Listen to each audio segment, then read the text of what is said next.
Hello everybody, thanks for joining in for the Lunch and Learn series on I am doing this on Wednesdays at 12:30 p.m. around the lunchtime.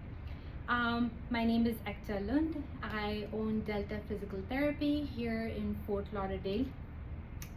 So today's topic I'm going to talk about is pelvic floor. So why did I choose this topic? I used to work in orthopedic setting for 10 to 12 years, and I had this patient postpartum.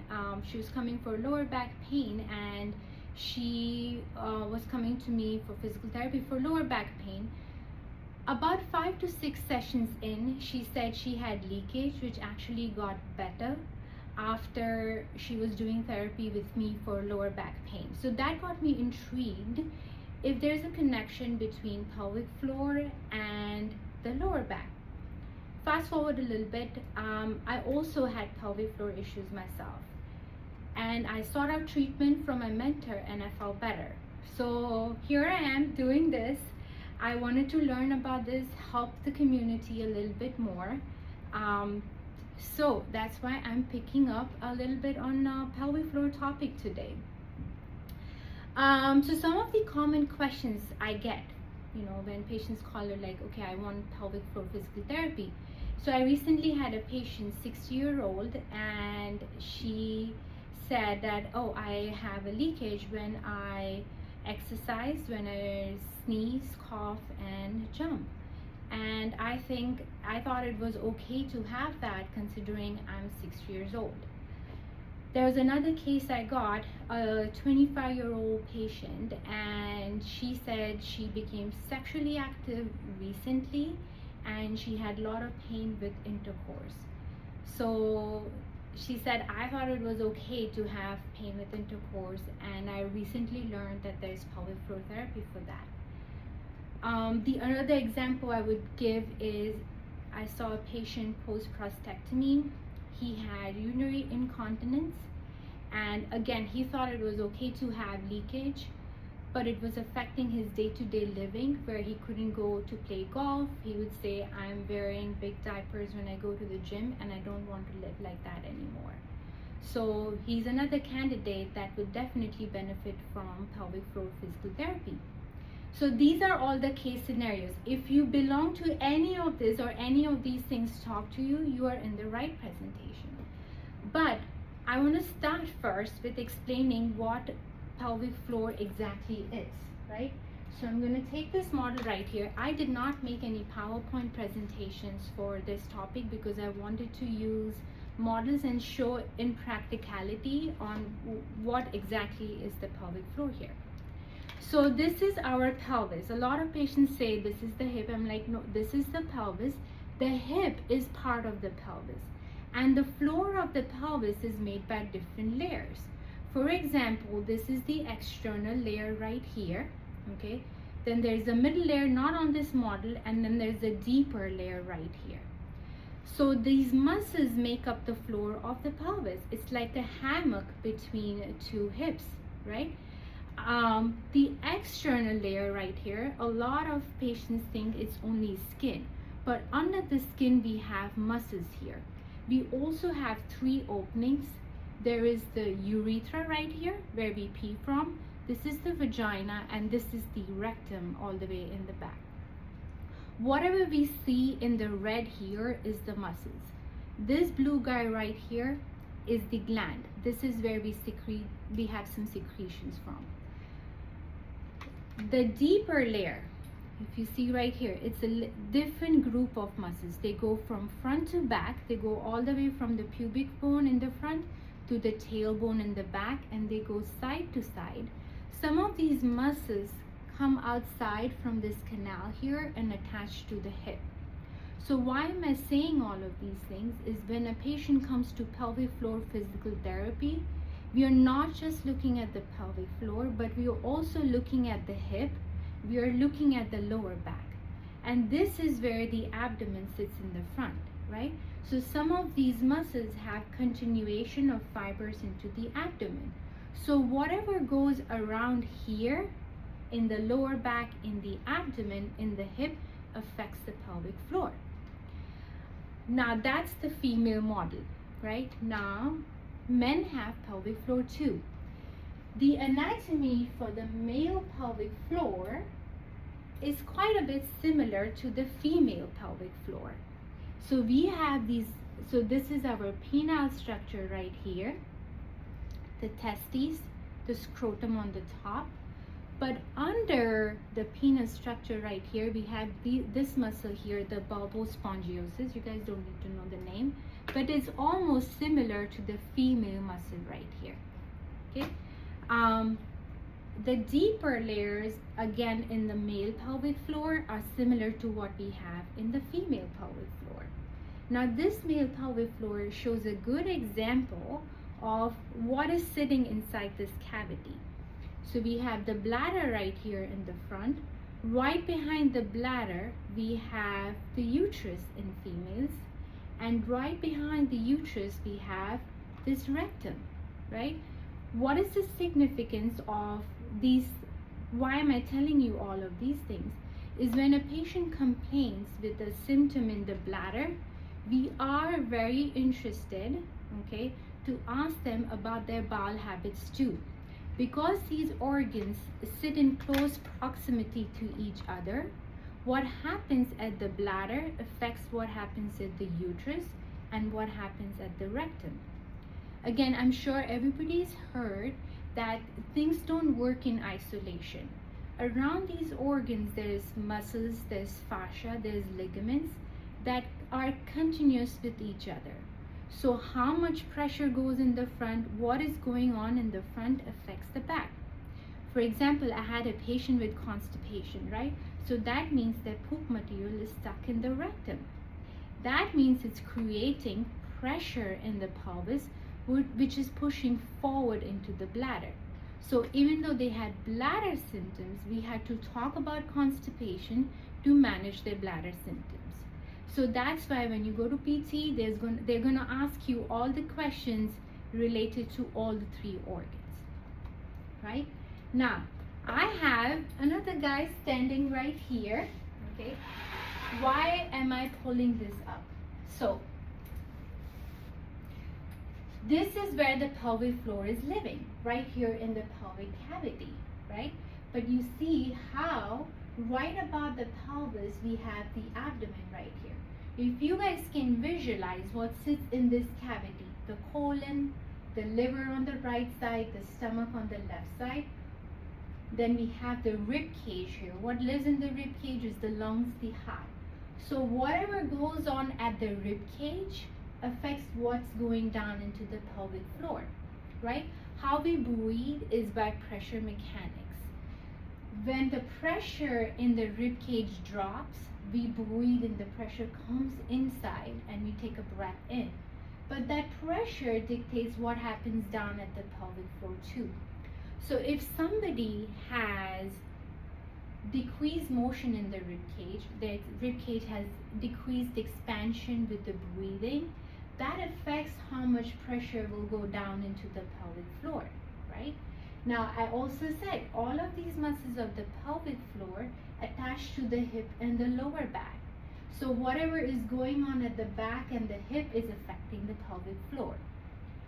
Also, what happens at the feet, what happens at the knee dictates the biomechanics of the whole lower part that affects the pelvic floor too. Simple example, I had a runner and she was complaining of leaking at the second mile of her run.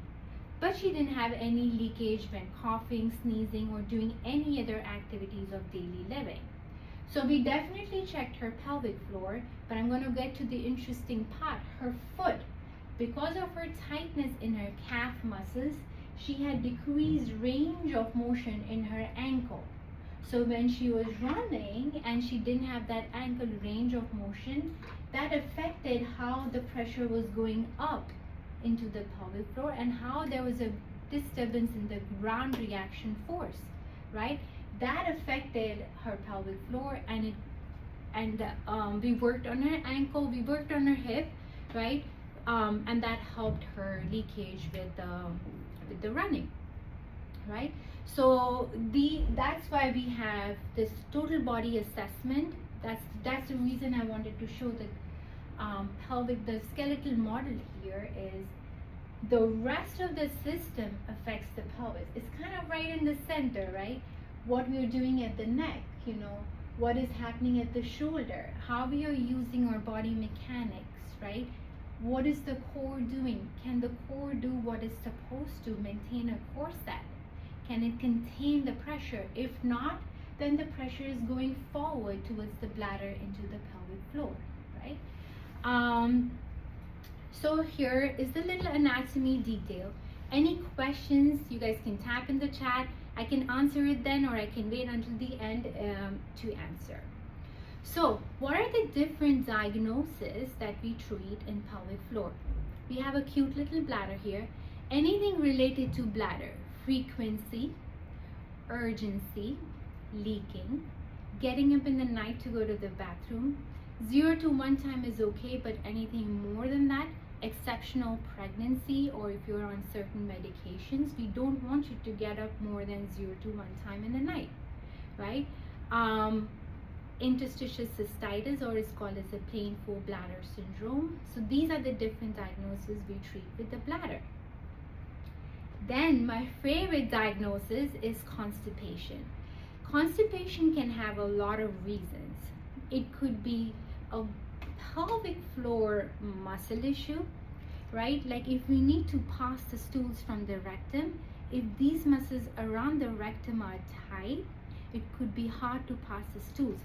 But there's more than just the pelvic floor. Right here, as I said, we have the colon, the stomach, all of these, organs living right here. If there is decreased mobility or motility in these organs, that can lead to constipation too. If somebody's breathing mechanics are off, right? Like if you're not able to translate the pressure up and down, that helps with the mobility of the colon, that can lead to constipation too. Somebody might have hip issues, labral tear, muscle weakness, hip stiffness, that affects the way you sit on the toilet seat, right? And that can have an effect on how you're using these muscles efficiently to poop.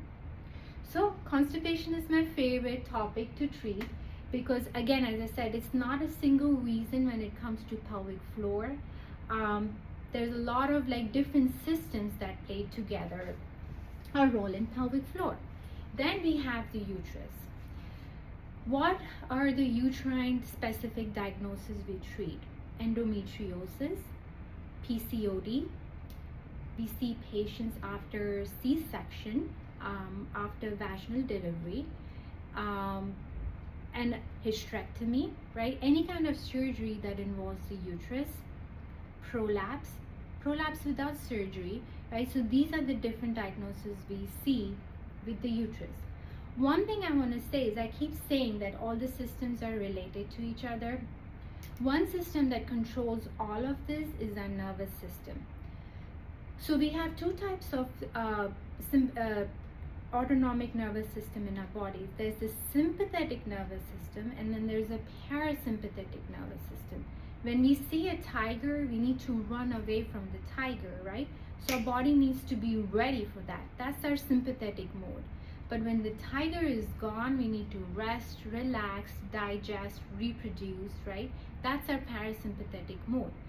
But with our lifestyle right now, a lot of us are mostly stuck in the sympathetic mode. It takes few seconds to go into sympathetic mode because we need that, right, to run away from the tiger, and it takes minutes to go into parasympathetic mode. But these organs, right, the colon, the pelvic floor muscles itself, or let's talk about any muscles in the body, right, like shoulder or neck, our bladder, right, all of these depend on what information we are getting from our nervous system. So if you're stuck in that sympathetic mode, right, the body is like, forget the digestion, forget the reproduction, we need to survive first. So the digestion takes a backseat, leads to constipation. Reproduction takes a backseat, so we have fertility issues, right? So what I'm going with this is we include a lot of vagus nerve. I'm sure you guys have heard of that, and then down the line on one of the Wednesdays I'm going to talk about the vagus nerve too.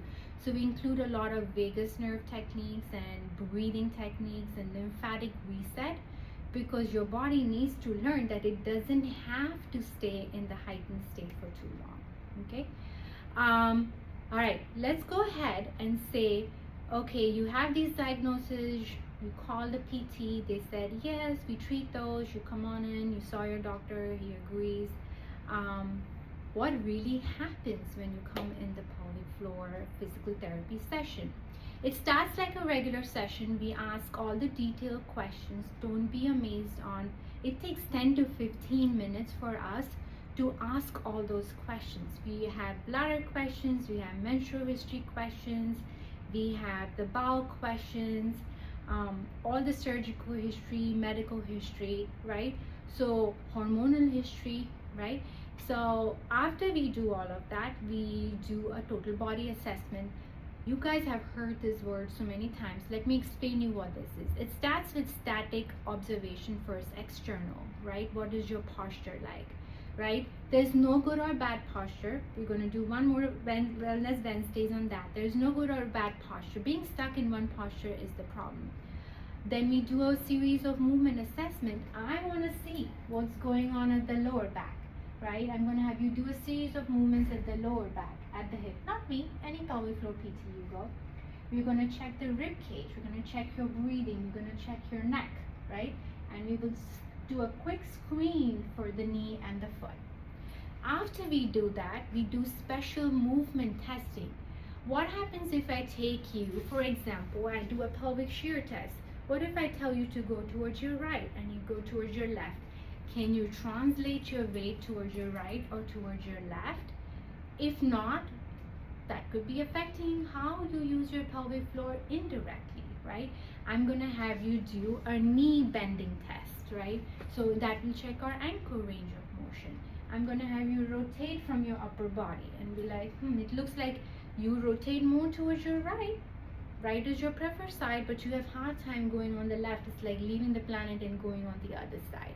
That will tell me the diaphragm, the breathing muscles that's sitting right here could be affected from that, right?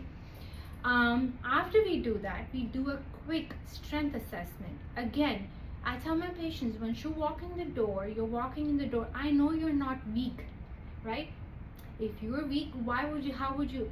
We are talking about specific muscle activation.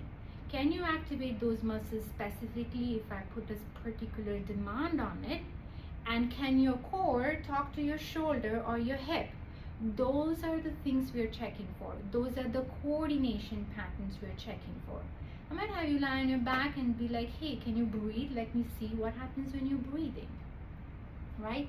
So these are all the external assessments we do. I'm now going to come on the important part, which is the internal assessment, which makes us as different from a regular PT, because we get trained to do that. Okay, so we do an intrarectal assessment or intravaginal assessment. Okay, based on my patient's symptom. If a patient is coming for constipation, I might do an intrarectal assessment. Does that mean the intravaginal will not be? No, maybe that would be also giving me some information. Maybe I'll choose to do that. But for conditions like bladder issues or a patient with endometriosis or patients with painful sex, right? Or any kind of painful penetration, I would go do the intravaginal assessment. So what that happens is I put a chuck down on the table, I give a gown to the patient, I step out of the room, okay? They get undressed, lay down on their back or side, whatever we decide, I knock the door, I come back in. And this is all done if the patient is okay and gives us the consent. If the patient is like, I want to postpone it for 1 or 2 sessions more, that's totally fine. It is not necessary for us to do an intrarectal assessment or intravaginal assessment the first session. There's so much we can do external. And some of my patients with history of trauma or abuse or something, I'm definitely giving them the option to do it the second session. They get used to me, get used to my hand, talk to my techniques, and then we can do the second or the third session. So what am I really doing in the intrarectal or intravaginal assessment? We use the gloves, we use a lubricant, okay? So what we do is we start with layer 1 right here, okay? So as I said, all of these are muscles. This is called as the perineal body. This is where all the muscles meet in the center, okay? We assess. What am I really assessing? Are you tender? Are you tight? Is it painful? Okay, then I slowly, if I can see the patient can relax, I will go to the deeper layer. Again, I'll go to the layers right here, intravaginally or intrarectally. I'm going to go towards the different quadrants on the right side, on the left side. Am I finding any muscle that's tight? Am I finding any muscles that's tender? I ask the patient to do Kegels. We're going to talk about the Kegels in a few minutes. I ask them to do a Kegel. Can they contract? Can they relax? Right? What happens? Can they contract on the left side but not on the right side? So I'm looking for information. Tender, tight, can they relax? Can they contract? Can they coordinate it? I'm watching how they breathe. I'm watching how they use their core. And based on that, right, I'll have information on what's going down at their pelvic floor. Okay? Let's talk about Kegels. I'm sure everybody's heard about Kegels, and this is the hot topic in the pelvic floor, right? Everybody thought pelvic floor is equal to Kegels, but not everybody needs Kegels, right? Kegels is engagement of the pelvic floor. A lot of these symptoms actually happen when the pelvic floor muscles are tight. As I said, if they're in the sympathetic mode, they get tight, right? So the tight muscles can put pressure on the bladder. Tight muscles can make any kind of penetration painful. Tight muscles cannot relax, so the poop cannot come out efficiently. So not everybody needs Kegels, right? Once all of this is done, we give wipes to the patient. I have them get dressed, wash my hands, get dressed, have them step out of the room, they get dressed, I come back in, right? And then we come up with a plan. I explain them, hey, look, maybe your breathing is off, your rib cage is off, whatever our findings are, we correlate it to the pelvic floor. Most of the times, pelvic floor is I hate to use the word victim, but it's a symptom of something else going on in the system, right? So we definitely, if somebody's saying, I have pain, I'm going to touch the area of pain. We're going to address the pelvic floor, but we also want to address everything else in the system, right? We want to see, hey, maybe your glute med needs more activation. Oh, I see that takes the pressure off the pelvic floor, right? Oh, I see that's actually helping you balance better when you run. So yeah, one thing to remember, yes, we look at the pelvic floor, but it's everything head to toe, right? So this is one of the reasons I wanted to do this. Is a lot of patients are like very intimidated, like, I don't want to sit there exposing myself. But there's much more to just pelvic floor. Hip, lower back, breathing, core, lifestyle modifications, how you sleep, what you eat, what you drink, right? All of this can affect what's going down at the pelvic floor. Great. That was my little 20-minute presentation, which went to 25. I'm open to questions. If you guys have any questions, please let me know. You can unmute yourself, you can put it in the chat, however you would like it.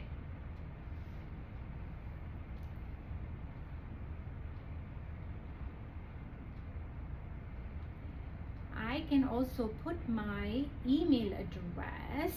If you guys don't want to ask me here, you can email me.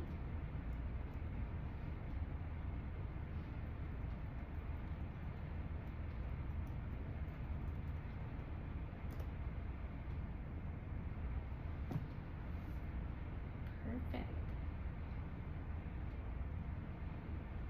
I'm glad you found it helpful, Shani.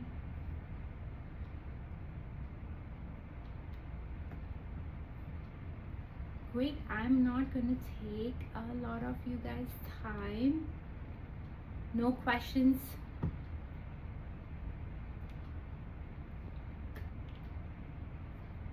Great. So thank you guys for attending. Oh, I'm glad it was helpful.